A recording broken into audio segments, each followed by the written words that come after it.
This pack of football cards costs just £1. Seems about right. But people are now spending thousands of pounds to get their favourite players.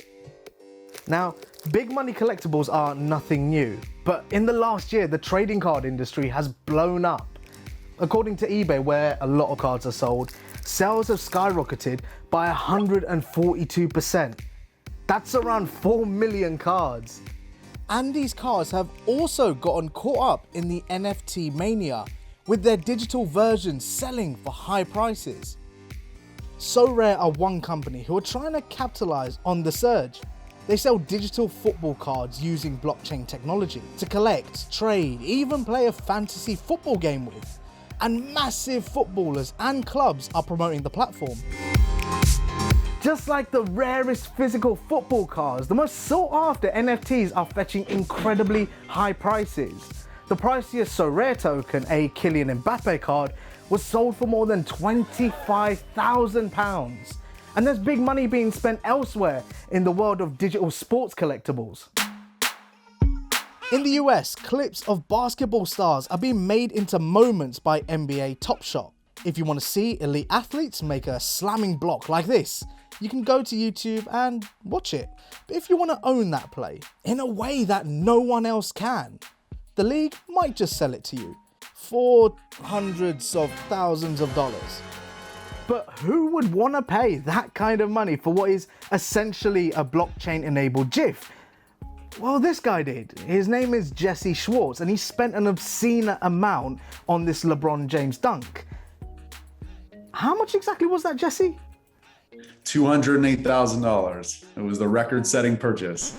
200? Why?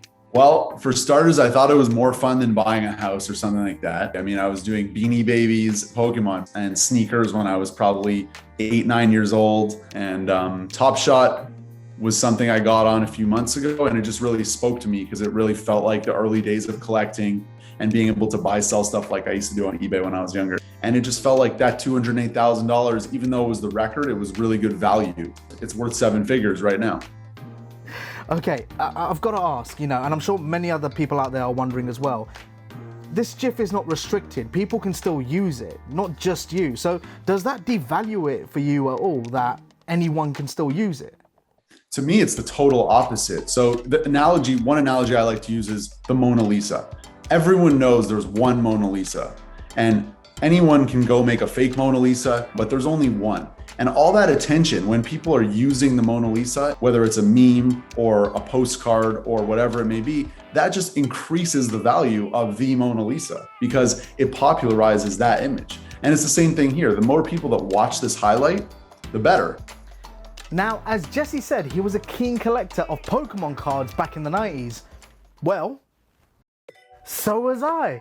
I own tons of them. And now, in the past year, they've made a bit of a resurgence.